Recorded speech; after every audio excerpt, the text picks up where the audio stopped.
Hi friends, എല്ലാവർക്കും one clip PSC YouTube ചാനലിലേക്ക് സ്വാഗതം. PSC ബുള്ളറ്റിൻ മാർച്ച് മാസത്തെ കറണ്ട് അഫയേഴ്സിൻ്റെ ക്ലാസ്സാണ് നമ്മുടെ ഇന്നത്തെ. PSC എക്സാമുകളിൽ റാങ്ക് മേക്കിംഗ് ആയിട്ടുള്ള എല്ലാ ചോദ്യങ്ങളും വരുന്നത് PSC ബുള്ളറ്റിൽ നിന്നാണ്. അതുകൊണ്ട് തന്നെ ക്ലാസ് മൊത്തമായി കാണാനായിട്ട് ശ്രമിക്കുക. അതിനുശേഷം ഇതിൻ്റെ PDF നോട്ട് ലഭിക്കുന്നതിന് വേണ്ടി നമ്മുടെ ടെലഗ്രാം ചാനലിൽ കൂടി ഒന്ന് ജോയിൻ ചെയ്യുക. അപ്പോൾ നമുക്ക് നേരെ ഇന്നത്തെ ക്ലാസ്സിലേക്ക് കടക്കാം. ആദ്യത്തെ ചോദ്യം, അന്താരാഷ്ട്ര നിർമ്മിത ബുദ്ധി ഉച്ചകോടി പാരീസിലാണ് നടക്കുന്നത്. അപ്പോൾ ആർട്ടിഫിഷ്യൽ ഇൻ്റലിജൻസിൻ്റെ സബ്മിറ്റ് നടക്കുന്നത് 2025 എവിടെയാണെന്ന് ചോദിച്ചു കഴിഞ്ഞാൽ അത് എവിടെയാണ്? പാരീസിലാണെന്നുള്ളത് ഓർത്തു വയ്ക്കുക. അടുത്തിടെ AI ഉച്ചകോടിക്ക് അടുത്തത് വേദിയാകുന്നത് ഇന്ത്യയാണ്. ഏപ്രിലാണ് ഈ അടുത്തൊരു ഉച്ചകോടി ആർട്ടിഫിഷ്യൽ ഇൻ്റലിജൻസിൻ്റെ നമ്മുടെ ഇന്ത്യയിൽ നടക്കുന്നത്. ബാംഗ്ലൂർ നഗരത്തിൽ വച്ചാണ് നടക്കുന്നത്. ഏപ്രിൽ 10 to 15 പറയുന്നത്. അന്താരാഷ്ട്ര നിർമ്മിത ബുദ്ധി ഉച്ചകോടി പാരീസിൽ നടക്കുന്നത് ഫെബ്രുവരി 10 to 15 എന്നീ ദിവസങ്ങളിലാണ്. ഓക്കെ, അപ്പോൾ ഈ കാര്യം ഒന്ന് ഓർത്തു വയ്ക്കുക. കാരണം ആർട്ടിഫിഷ്യൽ ഇൻ്റലിജൻസ് എന്ന് പറയുന്നതിന് എത്രത്തോളം പ്രാധാന്യമുണ്ട് ഇന്നത്തെ നമ്മുടെ ഈ ഒരു സിറ്റുവേഷൻ എന്നുള്ളത് എല്ലാവർക്കും അറിയാം. അപ്പോൾ അന്താരാഷ്ട്ര നിർമ്മിത ബുദ്ധി ഉച്ചകോടിക്ക് വേദിയായ നഗരം ചോദിച്ച മക്കളെ ഏതാണ്? അത് പാരീസാന്നുള്ളത് ഓർത്തു വയ്ക്കുക. അപ്പോൾ 2025 ഫെബ്രുവരിയിലാണ് അന്താരാഷ്ട്ര നിർമ്മിത ബുദ്ധി ഉച്ചകോടി പാരീസിൽ നടന്നത്. അതേപോലെ തന്നെ ഇന്ത്യയിൽ നടക്കാൻ പോകുന്ന AI ഉച്ചകോടി എന്നാണ് എന്ന് ചോദിച്ചാൽ 2025 ഏപ്രിൽ 10 to 15 എവിടെയാണെന്ന് ചോദിച്ചു കഴിഞ്ഞാൽ അത് ബാംഗ്ലൂരാന്നുള്ള കാര്യം കൂടി ഓർത്തു വയ്ക്കുക. ഓക്കെ, അടുത്ത ചോദ്യമാണ്, നൃത്തരംഗത്തെ സമഗ്ര സംഭാവനയ്ക്ക് സംസ്ഥാന വിനോദസഞ്ചാര വകുപ്പ് നൽകുന്ന നിശാഗന്ധി പുരസ്കാരം പ്രശസ്ത കഥക് കലാകാരൻ പണ്ഡിറ്റ് രാജേന്ദ്ര ഗംഗാനിക്കാണ് ലഭിച്ചത്. 1,50,000 രൂപയുടേതാണ് ഈ പുരസ്കാരം എന്ന് പറയുന്നത്. PSC ചോദിക്കുന്നത് ഇങ്ങനെയാണ്, അതായത് താഴെ പറയുന്നവയിൽ കഥക് കലാകാരൻ ആരാണ് എന്ന് ചോദിച്ചു കഴിഞ്ഞാൽ അതാണ് ആരെന്ന് പറയുന്നത്? പണ്ഡിറ്റ് രാജേന്ദ്ര ഗംഗാനി. ഓക്കെ, പണ്ഡിറ്റ് രാജേന്ദ്ര ഗംഗാനി എന്ന് പറയുന്നത് ഒരു കഥക് കലാകാരനാണുള്ളത് ഓർത്തു വയ്ക്കുക. നൃത്തരംഗത്തെ സമഗ്ര സംഭാവനയ്ക്കാണ് സംസ്ഥാന വിനോദസഞ്ചാര വകുപ്പ് നൽകി വരുന്ന നിശാഗന്ധി പുരസ്കാരം. അപ്പോൾ നിശാഗന്ധി പുരസ്കാരം ലഭിച്ചത് കഥക് കലാകാരനാണ്. അദ്ദേഹത്തിന്റെ പേരാണ് പണ്ഡിറ്റ് രാജേന്ദ്ര ഗംഗാനി. പണ്ഡിറ്റ് രാജേന്ദ്ര ഗംഗാനിയാണ്. എത്ര രൂപയാണ് ക്യാഷ് അവാർഡ് കിട്ടിയതെന്ന് ചോദിച്ചു കഴിഞ്ഞാൽ 1,50,000 രൂപയാണെന്നുള്ളത് ഓർത്തു വയ്ക്കുക. അപ്പോൾ നമ്മൾ ഇത്രയും പോയിന്റ്സ് ആണ് ഇതിൻ്റെ അകത്ത് പഠിച്ചത്. ഒന്ന്, നിശാഗന്ധി പുരസ്കാരം എന്താണ്? നൃത്തരംഗത്തെ സമഗ്ര സംഭാവനയ്ക്ക് സംസ്ഥാന വിനോദസഞ്ചാര വകുപ്പ് നൽകുന്നതാണ് നിശാഗന്ധി പുരസ്കാരം എന്നുള്ളത് ഓർക്കുക. നിശാഗന്ധി പുരസ്കാരം ലഭിച്ചത് ആർക്കാണ്? രാജേന്ദ്ര ഗംഗാനിയാണ്. രാജേന്ദ്ര ഗംഗാനി എന്ന് പറയുന്ന ഒരാള് എന്ത് കലാരൂപവുമായി ബന്ധപ്പെട്ടിരിക്കുന്നു എന്ന് ചോദിച്ചു കഴിഞ്ഞാൽ കഥക് കലാകാരനാണ്. അപ്പോൾ കഥക് കലാകാരനായിട്ടുള്ള രാജേന്ദ്ര ഗംഗാനിക്കാണ് 2025 സംസ്ഥാന സഞ്ചാര വകുപ്പ് നൽകുന്ന നിശാഗന്ധി പുരസ്കാരം ലഭിച്ചത്. ഇത് എത്ര രൂപയാണെന്ന് ചോദിച്ചു കഴിഞ്ഞാൽ മക്കളെ എത്ര രൂപയാ? 1,50,000 രൂപയാണെന്നുള്ളതും ഓർത്തു വയ്ക്കുക. കാര്യം മനസ്സിലായല്ലോ? അപ്പോൾ എന്താണ് നിശാഗന്ധി പുരസ്കാരം എന്നുള്ളത് നമ്മൾ പഠിച്ചു. അതേപോലെ തന്നെ രാജേന്ദ്ര ഗംഗാനി എന്ന് പറയുന്ന വ്യക്തി ആരാണ്? കഥക് കലാകാരനാണെന്ന് പഠിച്ചു. അദ്ദേഹത്തിന് എത്ര രൂപയാണ് ക്യാഷ് അവാർഡ് കിട്ടിയെന്ന് ചോദിച്ചാൽ എത്രയാണ്? 1,50,000 അപ്പോൾ AI അതായത് ആർട്ടിഫിഷ്യൽ ഇന്റലിജൻസ് സബ്മിറ്റ് അന്താരാഷ്ട്ര തലത്തിൽ നടന്നത് എവിടെയാണെന്ന് ചോദിച്ചാൽ എവിടെയാണ്? പാരീസിലാന്നുള്ളത് ഓർത്തു വയ്ക്കുക. അതേപോലെ തന്നെ ഇന്ത്യയിൽ നടക്കാൻ പോകുന്ന AI ഉച്ചകോടി എവിടെയാണ്?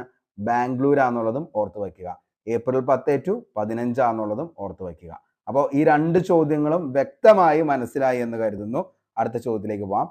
ഏകദിന ക്രിക്കറ്റിലെ അരങ്ങേറ്റ മത്സരത്തിൽ 150 റൺസിലെത്തുന്ന ആദ്യ കളിക്കാരനായി ദക്ഷിണാഫ്രിക്കയുടെ മാത്യു ബ്രീഡ്സ്കൈ. ഓക്കെ, മാത്യു ബ്രീഡ്സ്കൈ ആണ് ഏകദിന ക്രിക്കറ്റിലെ അരങ്ങേറ്റ മത്സരത്തിൽ 150 റൺസിലെത്തുന്ന ആദ്യ കളിക്കാരനാണ് ദക്ഷിണാഫ്രിക്കയുടെ മാത്യു ബ്രീഡ്സ്കൈ.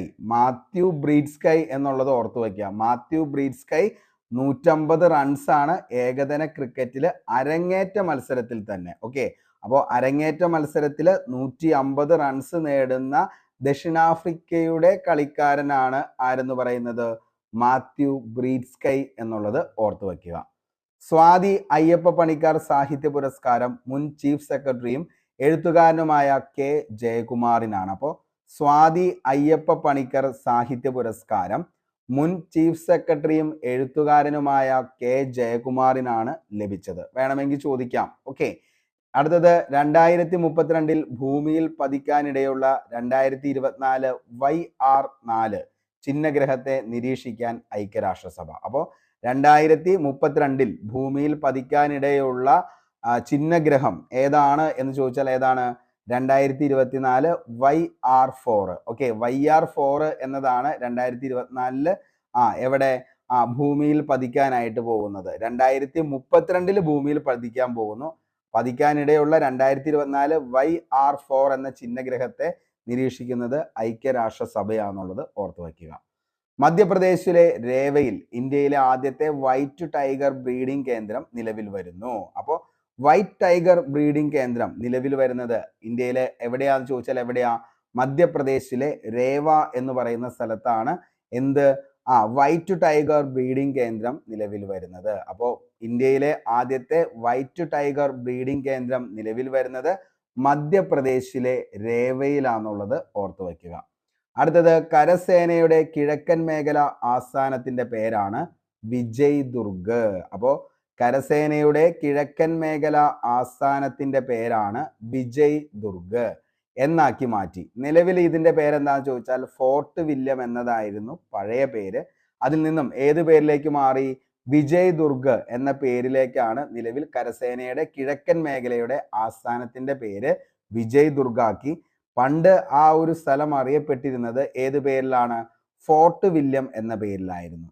അടുത്ത ചോദ്യം, വിദേശത്ത് ജോലി ചെയ്യുന്ന ഇന്ത്യക്കാരുടെ അവകാശങ്ങൾ സംരക്ഷിക്കുന്നതിനായി കേന്ദ്ര സർക്കാർ കൊണ്ടുവരുന്ന പുതിയ നിയമമാണ് ഓവർസീസ് മൊബിലിറ്റി എന്ന് പറയുന്നത്. അപ്പോൾ വിദേശത്ത് ജോലി ചെയ്യുന്ന ഇന്ത്യക്കാരുടെ ഒക്കെ അവകാശങ്ങൾ സംരക്ഷിക്കാൻ വേണ്ടിയിട്ട് കേന്ദ്ര സർക്കാർ കൊണ്ടുവരുന്ന പുതിയ നിയമത്തിന്റെ പേരാണ് എന്തെന്ന് പറയുന്നത്? ഓവർസീസ് മൊബിലിറ്റി എന്ന് പറയുന്നത്, അല്ലെങ്കിൽ ഫെസിലിറ്റേഷൻ ആൻഡ് വെൽഫെയർ എന്നതാണ്. അപ്പോൾ facilitation and welfare or otherwise known as എന്താണ്? ഈ പറയുന്ന എന്താണ്? ഓവർസീസ് മൊബിലിറ്റി എന്നുള്ളതാണ്. അടുത്തത്, വംശനാശ ഭീഷണി നേരിടുന്ന വന്യജീവികളുടെ സംരക്ഷണത്തിനായി ഐക്യരാഷ്ട്രസഭയുടെ മാതൃകയിൽ ആരംഭിച്ച സംഘടനയാണ് ഇന്റർനാഷണൽ ബിഗ് കാറ്റ് അലയൻസ് എന്ന് പറയുന്നത്. നമ്മളിത് നേരത്തെയും ചർച്ച ചെയ്തതാണ്. ഫെബ്രുവരിയിലെ കറണ്ട് അഫയേഴ്സിൽ ഇപ്ക എന്നതാണ് അതിൻ്റെ ഷോർട്ട് ഫോം എന്ന് പറയുന്നത്. അപ്പോൾ വംശനാശ ഭീഷണി നേരിടുന്ന വന്യജീവികളുടെ സംരക്ഷണത്തിനായി ഐക്യരാഷ്ട്രസഭയുടെ മാതൃകയിൽ ആരംഭിച്ച സംഘടനയാണ് ഇന്റർനാഷണൽ ബിഗ് കാറ്റ് അലയൻസ് എന്ന് പറയുന്നത്. ചീറ്റ, അതേപോലെ തന്നെ കടുവ, ഇവരുടെയൊക്കെ സംരക്ഷണത്തിനാണ് മെയിൻ ആയിട്ട് എന്ത് ചെയ്യുന്നത്? ഈ പറയുന്ന ഇപ്ക നേതൃത്വം വഹിക്കുന്നത് എന്നുള്ളത് ഓർത്തു വച്ചേക്കുക. 38ാമത് ദേശീയ ഗെയിംസ് വെരി വെരി ഇമ്പോർട്ടൻ്റ് ആണ്, തീർച്ചയായിട്ടും ചോദിക്കാം. 38ാമത് ദേശീയ ഗെയിംസിൽ ഒന്നാം സ്ഥാനം അല്ലെങ്കിൽ ചാമ്പ്യന്മാരാണെന്ന് ചോദിച്ചു കഴിഞ്ഞാൽ അത് സർവീസസ് ആണ്. ഓക്കെ, 34ാമത് ദേശീയ ഗെയിംസ് സർവീസസ് ആയിരുന്നു ചാമ്പ്യന്മാരെന്ന് പറയുന്നത്. കേരളത്തിന് 14ാം സ്ഥാനമാണ് ലഭിച്ചത്. എവിടെയായിരുന്നു വേദി എന്ന് ചോദിച്ചു കഴിഞ്ഞാൽ ഉത്തരാഖണ്ഡ് ആയിരുന്നു. അതേപോലെ തന്നെ 38ാമത് ദേശീയ ഗെയിംസിന്റെ മാസ്കോട്ട് ഏതാന്ന് ചോദിച്ചു കഴിഞ്ഞാൽ ഭാഗ്യചിഹ്നം ഏതാന്നുള്ളത് നിങ്ങൾ താഴെ ഒന്ന് കമന്റ് ചെയ്യുക. നമ്മൾ കഴിഞ്ഞ എല്ലാത്തിൻ്റെ അകത്തും നമ്മൾ ഡിസ്കസ് ചെയ്ത് പോയതാണ്. അപ്പോൾ 38ാമത് ദേശീയ ഗെയിംസിന്റെ എന്തായിരുന്നു അവരുടെ ഒഫീഷ്യൽ മാസ്കോട്ട്, ഭാഗ്യചിഹ്നം എന്നുള്ളത് താഴെ ഒന്ന് കമന്റ് ചെയ്യുക. അപ്പോൾ 38ാമത് ദേശീയ ഗെയിംസിന്റെ വേദി എവിടെയാണ്? ഉത്തരാഖണ്ഡാണ്. ആർക്കായിരുന്നു കിരീടം എന്ന് ചോദിച്ചു കഴിഞ്ഞാൽ ആർക്കാണ്? സർവീസസിനാണ് കിരീടം. കേരളത്തിന് എത്രാം സ്ഥാനമാണെന്ന് ചോദിച്ചു കഴിഞ്ഞാൽ മക്കളെ എത്രാം സ്ഥാനം? 14ാം സ്ഥാനത്തായിരുന്നു കേരളം എന്ന് പറയുന്നത്. അപ്പോൾ 38ാമത് ദേശീയ ഗെയിംസ് ഉത്തരാഖണ്ഡിൽ നടന്നു. 14ാം സ്ഥാനം കേരളത്തിന്, കിരീടം നേടിയത് സർവീസസ് ആണെന്നുള്ളതും ഓർത്തു വയ്ക്കുക. അടുത്ത ചോദ്യത്തിലേക്ക് നമുക്ക് പോകാം. തദ്ദേശ പുരസ്കാരങ്ങളാണ്. മികച്ച ജില്ലാ പഞ്ചായത്ത് ഏതാണെന്ന് ചോദിച്ചാൽ അത് കൊല്ലമാണ്. ഓക്കെ, അപ്പോൾ തദ്ദേശ പുരസ്കാരത്തിൽ മികച്ച ജില്ലാ പഞ്ചായത്ത് കൊല്ലമാണ്. മികച്ച ജില്ലാ പഞ്ചായത്ത് കൊല്ലം. മികച്ച ബ്ലോക്ക് പഞ്ചായത്താണ് പെരുമ്പടപ്പ്. മികച്ച ബ്ലോക്ക് പഞ്ചായത്ത് പെരുമ്പടപ്പാണ്. മികച്ച ഗ്രാമപഞ്ചായത്താണ് വെളിയന്നൂര്. ഓക്കെ, മികച്ച ഗ്രാമപഞ്ചായത്ത് വെളിയന്നൂരാണ്, കോട്ടയം. പെരുമ്പടപ്പ് മലപ്പുറമാണ്. മികച്ച കോർപ്പറേഷനാണ് തിരുവനന്തപുരം, മികച്ച നഗരസഭയാണ് ഗുരുവായൂർ എന്ന് പറയുന്നത്. മക്കളെ ഇത് ഇമ്പോർട്ടൻ്റ് ആണ്, ഓർത്തു വച്ചോ. തദ്ദേശ പുരസ്കാരങ്ങളിൽ മികച്ച ജില്ലാ പഞ്ചായത്ത് കൊല്ലമാണ്, മികച്ച ബ്ലോക്ക് പഞ്ചായത്ത് പെരുമ്പടപ്പ്, മികച്ച ഗ്രാമപഞ്ചായത്ത് വെളിയന്നൂർ, മികച്ച കോർപ്പറേഷനാണ് തിരുവനന്തപുരം, മികച്ച നഗരസഭയാണ് ഗുരുവായൂർ എന്ന് പറയുന്നത്. ഓക്കെ, അടുത്തത് കലാനിധി അക്ഷരരത്ന പുരസ്കാരം ആർക്കാണ് ലഭിച്ചതെന്ന് ചോദിച്ചാൽ PV ചന്ദ്രനാണ് കലാനിധി അക്ഷരരത്ന പുരസ്കാരം ലഭിച്ചത്. PV ചന്ദ്രന്. ഇന്ത്യൻ സ്നൂക്കർ ചാമ്പ്യൻഷിപ്പിൽ പങ്കജ് അദ്വാനിയാണ് ജേതാവ് എന്ന് പറയുന്നത്. ഇന്ത്യൻ സ്നൂക്കർ ചാമ്പ്യൻഷിപ്പിൽ പങ്കജ് അദ്വാനിയാണ് ജേതാവ്. പൂർണ്ണ പുരസ്കാരം KS ചിത്രയ്ക്കാണ് ലഭിച്ചത്. അപ്പോൾ ഈ 3 പേരുമാണ് ഇവിടെ ചിത്രത്തിൽ കാണുന്നത്. ഒന്നാമത്തെ കലാനിധി അക്ഷരരത്ന പുരസ്കാരം ലഭിച്ചത് PV ചന്ദ്രനാണ്. Indian snooker championship Pankaj Advani ജേതാവ്. പങ്കജ് അദ്വാനിയാണ് എന്ത് സ്നൂക്കർ ചാമ്പ്യൻഷിപ്പിന്റെ നിലവിലെ ജേതാവാണ് ആരെന്ന് പറയുന്നത് പങ്കജ് അദ്വാനി. അതേപോലെ പൂർണ്ണ പുരസ്കാരം KS ചിത്രയ്ക്കാന്നുള്ളതും ഓർത്തു വയ്ക്കുക. ശ്രീ പാർവതി സ്ത്രീരത്ന പുരസ്കാരം ജില്ലാ കളക്ടർ അനു കുമാരിക്കാണ്. ഓക്കെ, അപ്പോൾ ശ്രീ പാർവതി സ്ത്രീരത്ന പുരസ്കാരം ജില്ലാ കളക്ടർ അനു കുമാരിക്ക്. പ്രഥമ പത്മകീർത്തി പുരസ്കാരം ലഭിച്ചത് ഡോക്ടർ നാരായണനാണ്. പ്രഥമ പത്മകീർത്തി പുരസ്കാരം ഡോക്ടർ നാരായണൻ. ജ്ഞാനപ്പാന പുരസ്കാരം സാഹിത്യ നിരൂപകൻ KP ശങ്കരന്. ജ്ഞാനപ്പാന പുരസ്കാരം PSC ചോദിക്കാറുണ്ട്, അപ്പോൾ ഓർത്തു വച്ചോ. ജ്ഞാനപ്പാന പുരസ്കാരം സാഹിത്യ നിരൂപകനായിട്ടുള്ള KP ശങ്കരനാണ് ലഭിച്ചത് എന്നുള്ളത് ഓർത്തു വയ്ക്കുക. അപ്പോൾ ജ്ഞാനപ്പാന പുരസ്കാരം സാഹിത്യ നിരൂപകൻ KP ശങ്കരന്. ചിത്രകാരൻ മോപ്പസാങ് വാലത്ത് അന്തരിച്ചു. അപ്പോൾ ആരാണ് താഴെ പറയുന്നവയിൽ ചിത്രകലയുമായി ബന്ധപ്പെട്ട അന്തരിച്ച വ്യക്തി എന്ന് ചോദിച്ചു കഴിഞ്ഞാൽ ആരാണ്? മോപ്പസാങ് വാലത്താണ്. ഓക്കെ, അപ്പോൾ ചിത്രകാരൻ മോപ്പസാങ് വാലത്ത് അന്തരിച്ചു. ഇന്ത്യയുടെ മുഖ്യ തിരഞ്ഞെടുപ്പ് കമ്മീഷണറായി ജ്ഞാനേഷ് കുമാറിനെ നിയമിച്ചു. നല്ലൊരു ചോദ്യമാണ്. ഇന്ത്യയുടെ മുഖ്യ തിരഞ്ഞെടുപ്പ് കമ്മീഷണറാണ് ആരെന്ന് പറയുന്നത് ജ്ഞാനേഷ് കുമാറാണ്. ഇന്ത്യയുടെ മുഖ്യ തിരഞ്ഞെടുപ്പ് കമ്മീഷണർ ആരാണെന്ന് ചോദിച്ചു കഴിഞ്ഞാൽ അത് ജ്ഞാനേഷ് കുമാറാണ്. IVF-ലൂടെ ലോകത്തിൽ ആദ്യമായി കങ്കാരുവിന്റെ ഭ്രൂണങ്ങൾ സൃഷ്ടിച്ച് ഏത് രാജ്യമാണെന്ന് ചോദിച്ചു കഴിഞ്ഞാൽ അത് ഓസ്ട്രേലിയയാണ്. നമുക്കറിയാം കങ്കാരുക്കളുടെ നാട് എന്നറിയപ്പെടുന്നത് ഓസ്ട്രേലിയ ആണ്. അപ്പോൾ IVF-ലൂടെ ലോകത്തിൽ ആദ്യമായി കങ്കാരുവിന്റെ ഭ്രൂണങ്ങൾ സൃഷ്ടിച്ചത് ഏത് രാജ്യമാണെന്ന് ചോദിച്ചാൽ അത് ഓസ്ട്രേലിയ എന്നുള്ളത് ഓർത്തു വയ്ക്കുക. നല്ലൊരു ചോദ്യമാണ്. മികച്ച തദ്ദേശ സ്വയംഭരണ സ്ഥാപനങ്ങൾക്ക് സർക്കാർ നൽകുന്ന സ്വരാജ് ട്രോഫി കിട്ടിയത് ഈ വർഷം പുല്ലമ്പാറ ഗ്രാമപഞ്ചായത്തിനാണ്. ഓക്കെ, അപ്പോൾ മികച്ച തദ്ദേശ സ്വയംഭരണ സ്ഥാപനങ്ങൾക്ക് സർക്കാർ നൽകുന്ന സ്വരാജ് ട്രോഫി പുല്ലമ്പാറ ഗ്രാമപഞ്ചായത്തിന്. കറപ്ഷൻ പെർസെപ്ഷൻ ഇൻഡെക്സ് 2024 ഇന്ത്യക്ക് 96-ാം സ്ഥാനവും 1-ാം സ്ഥാനം ഡെൻമാർക്കിനുമാണ്. ഓക്കെ, അപ്പോൾ കറപ്ഷൻ പെർസെപ്ഷൻ ഇൻഡെക്സ് 2024 ഇന്ത്യക്ക് 96-ാമത്തെ സ്ഥാനമാണ്. 1-ാം സ്ഥാനം ഡെൻമാർക്കാണ്. ഇൻവെസ്റ്റ് കേരള ആഗോള നിക്ഷേപ ഉച്ചകോടി നടന്നത് എവിടെയാണെന്ന് ചോദിച്ചു കഴിഞ്ഞാൽ അത് എവിടെയാണ്? കൊച്ചിയിലാണ്. ഈ കാണുന്നതാണ് മുഖ്യമന്ത്രി ശ്രീ പിണറായി വിജയനും ബാക്കിയുള്ള ആളുകൾ എല്ലാവരും കൂടി നിന്നുകൊണ്ട് എടുക്കുന്നത്. ഇൻവെസ്റ്റ് കേരള ആഗോള നിക്ഷേപക ഉച്ചകോടി നടന്നത് എവിടെയാണെന്ന് ചോദിച്ചാൽ അത് കൊച്ചിയിലാണ്. ഓക്കെ, ഇനി നമുക്ക് അടുത്ത ചോദ്യത്തിലേക്ക് പോകാം. കേരള ഫയർ ആൻഡ് റെസ്ക്യൂ സർവീസിന്റെ ഗ്യാനറ്റെക്സ് ആണ് രാജ്യത്തെ ആദ്യ വനിതാ സ്കൂബ ഡൈവിംഗ് സംഘം എന്ന് പറയുന്നത്. അപ്പോൾ ഗ്യാനറ്റ്സ് എന്ന് പറയുന്നതാണ് കേരള ഫയർ ആൻഡ് റെസ്ക്യൂ സർവീസിന്റെ ഗ്യാനറ്റെക്സ് ആണ് രാജ്യത്തെ ആദ്യത്തെ വനിതാ സ്കൂബ ഡൈവിംഗ് സംഘം എന്ന് പറയുന്നത്. രാജ്യത്തെ ആദ്യത്തെ വനിത, അപ്പോൾ രാജ്യത്തെ തന്നെ ആദ്യത്തെ വനിതാ സ്കൂബിംഗ് ഡൈവിംഗ് സംഘമാണ് കേരള ഫയർ ആൻഡ് റെസ്ക്യൂ സർവീസിന്റെ ഗ്യാനറ്റ്സ് എന്ന് പറയുന്നത്. ഗ്യാനറ്റ്സ് ആണ് കേട്ടോ, ഗ്യാനറ്റ്സ്. ഓക്കെ, അടുത്തത് ഏകദിന ക്രിക്കറ്റിൽ വേഗതയേറിയ 14,000 റൺസ് തികയ്ക്കുന്ന താരമെന്ന റെക്കോർഡ് ഇന്ത്യയുടെ വിരാട് കോഹ്ലിക്കാണ്. ഏകദിനത്തിൽ കൂടുതൽ ക്യാച്ച് എടുക്കുന്ന ഇന്ത്യക്കാരൻ എന്ന റെക്കോർഡും കോഹ്ലി സ്വന്തമാക്കുകയാണ്. ഓക്കെ, അപ്പോൾ ഏകദിന ക്രിക്കറ്റിൽ വേഗത്തിൽ 14,000 റൺസ് തികയ്ക്കുന്ന താരം എന്ന റെക്കോർഡാണ് കോഹ്ലിക്ക് സ്വന്തം. അതേപോലെ തന്നെ ഏകദിനത്തിൽ കൂടുതൽ ക്യാച്ച് എടുക്കുന്ന ഇന്ത്യക്കാരൻ എന്ന റെക്കോർഡും 158 ക്യാച്ച് എടുത്ത് വിരാട് കോഹ്ലി സ്വന്തമാക്കി.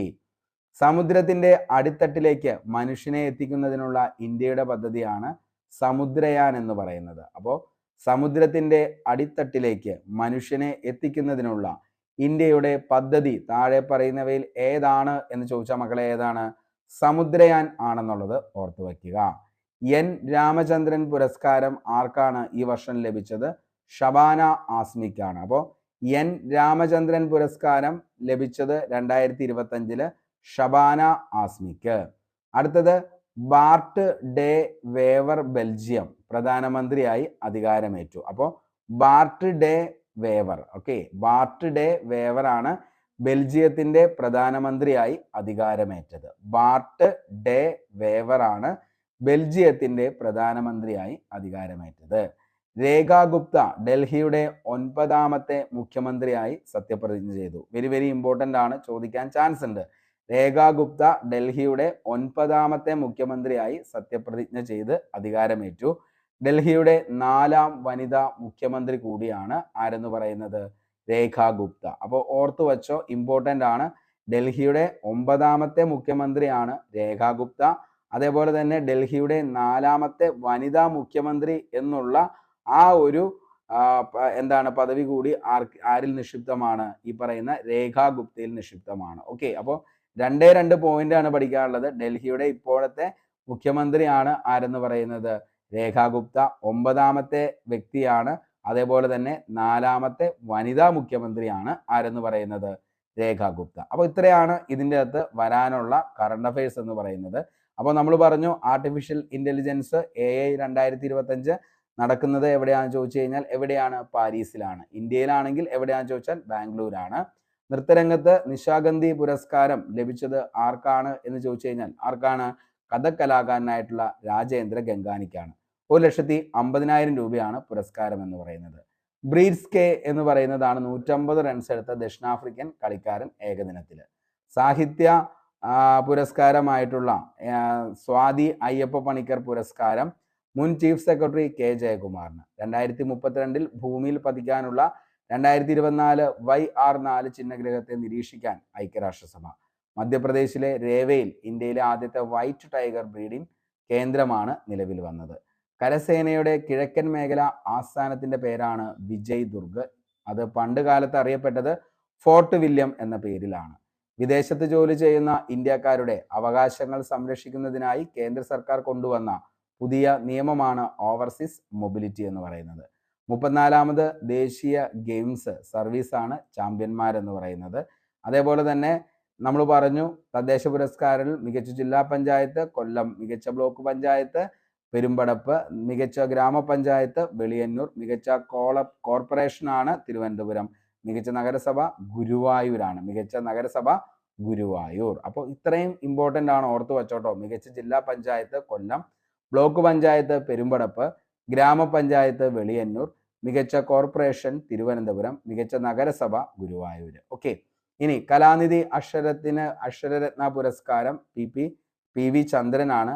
അതേപോലെ തന്നെ സ്നൂക്കർ ചാമ്പ്യൻഷിപ്പ് പങ്കജ് അദ്വാനിയാണ് ജേതാവ്. പൂർണ്ണ പുരസ്കാരം KS ചിത്രയ്ക്കാണ്. ശ്രീപാർവതി ശ്രീരത്ന പുരസ്കാരം ജില്ലാ കളക്ടർ അനുകുമാരിക്ക്. അതേപോലെ തന്നെ നമ്മൾ പറഞ്ഞു ചിത്രതാരൻ മോപ്പസാങ് വാലത്ത് അന്തരിച്ചു. അതേപോലെ ഇൻവെസ്റ്റ് കേരള ആഗോള നിക്ഷേപ കോടി ഉച്ചയ്ക്ക് എവിടെയാണ് വേദിയായതെന്ന് ചോദിച്ചാൽ ഉച്ചകോടി കൊച്ചിയിലാണ്. ഏകദിന ക്രിക്കറ്റിലെ വേഗത്തിൽ 14,000 റൺസ് തീർക്കുന്ന താരം എന്ന റെക്കോർഡ് വിരാട് കോഹ്ലി. ഏറ്റവും കൂടുതൽ ക്യാച്ചും വിരാട് കോഹ്ലി. സമുദ്രത്തിന്റെ അടിത്തട്ടിലേക്ക് മനുഷ്യനെ എത്തിക്കുന്നതിനുള്ള ഇന്ത്യയിലെ പദ്ധതിയായ സമുദ്രയാൻ. എൻ രാമചന്ദ്രൻ പുരസ്കാരം ഷബാന അസ്മിക്ക്. ബാർട്ട് ഡേ വേവർ ബെൽജിയം പ്രധാനമന്ത്രിയായി അധികാരമേറ്റു. രേഖ ഗുപ്തയാണ് ഡൽഹിയുടെ 9ാമത്തെ മുഖ്യമന്ത്രിയും സത്യപ്രതിജ്ഞ ചെയ്ത് അധികാരമേറ്റ 4ാമത്തെ വനിതാ മുഖ്യമന്ത്രി. ഇത്രയും കാര്യങ്ങൾ ഒന്ന് ഓർത്തു വച്ചേക്കാം. തീർച്ചയായിട്ടും നിങ്ങൾക്ക് അടുത്ത് വരുന്ന എല്ലാ എക്സാമുകൾക്കും യൂസ്ഫുൾ ആവുന്ന ഒരു കറണ്ട് അഫയേഴ്സ് ക്ലാസ് ആയിരിക്കും ഇത്. ഇനി നമ്മൾ മാർച്ച് മാസത്തിലെ കറണ്ട് അഫയേഴ്സ് ആദ്യം മുതൽ മാർച്ച് 1 മുതൽ മാർച്ച് 31 വരെയുള്ള ദിവസങ്ങളിലെ മൊത്തം കറണ്ട് അഫയേഴ്സും കോർത്തിണക്കിക്കൊണ്ടുള്ള ഒരു കറണ്ട് അഫയേഴ്സ് വീഡിയോ കൂടി ഉണ്ടാവും. അപ്പോൾ അതും എന്ത് ചെയ്യുക, നിങ്ങൾ നന്നായിട്ട് കണ്ട് 1, 2, 3 തവണ ഇത് കേട്ടാൽ മതി. അതിനുശേഷം PDF നോട്ടും വായിച്ചു കഴിഞ്ഞാൽ തീർച്ചയായിട്ടും നിങ്ങൾക്ക് ആ ഒരു ഭാഗത്തു നിന്നും വരുന്ന എല്ലാ ചോദ്യങ്ങളുടെയും ഉത്തരങ്ങളിലേക്ക് എത്താനായിട്ട് പറ്റും. കാരണം ഇതെല്ലാം നിങ്ങൾക്ക് ഡീറ്റെയിൽ ആയിട്ട് തരുന്നു. അതിൻ്റെ എല്ലാം PDF നോട്ടും തരുന്നു, കൂടെ റിവിഷനും. ഇത്രയും കാര്യങ്ങൾ സിസ്റ്റമാറ്റിക്കായിട്ട് ചെയ്തു പോകുന്നൊരു ഉദ്യോഗാർത്ഥിയാണെങ്കിൽ 2025 നിങ്ങളുടെ ഏറ്റവും വലിയ സ്വപ്നം ഉറപ്പായിട്ടും സാക്ഷാത്കരിക്കും. കാരണം ഒരു ഗവൺമെൻറ് ജോലി എന്ന് പറയുന്ന ഒരു സ്വപ്നം അത് നിങ്ങൾക്ക് 2025 ഉറപ്പായും അത് സാക്ഷാത്കരിക്കാനായിട്ട് പറ്റും. അതിനു വേണ്ടി കട്ട സപ്പോർട്ടുമായിട്ട് കൂടെ ഞാനും ഉണ്ടാകും. അപ്പോൾ ഇത്തരം കാര്യങ്ങളൊക്കെയാണ് പറയാനുള്ളൂ. ഇന്നത്തെ ക്ലാസ് ഇഷ്ടപ്പെട്ടെങ്കിൽ ഉറപ്പായിട്ട് ലൈക്ക് ചെയ്യുക. നിങ്ങളുടെ വിലയേറിയ അഭിപ്രായം താഴെ കമൻറ്റ് ബോക്സിൽ രേഖപ്പെടുത്തുക. ഉപകാരപ്രദമാണ് എന്ന് തോന്നുകയാണെങ്കിൽ സുഹൃത്തുക്കളിലേക്ക് ഒന്ന് ഷെയർ ചെയ്യുക. അപ്പോൾ നമുക്ക് പുതിയൊരു വീഡിയോയുമായി വീണ്ടും കണ്ടുമുട്ടാം. അതുവരത്തേക്കും short break. Signing off. Arun Kombanadan. Thank U.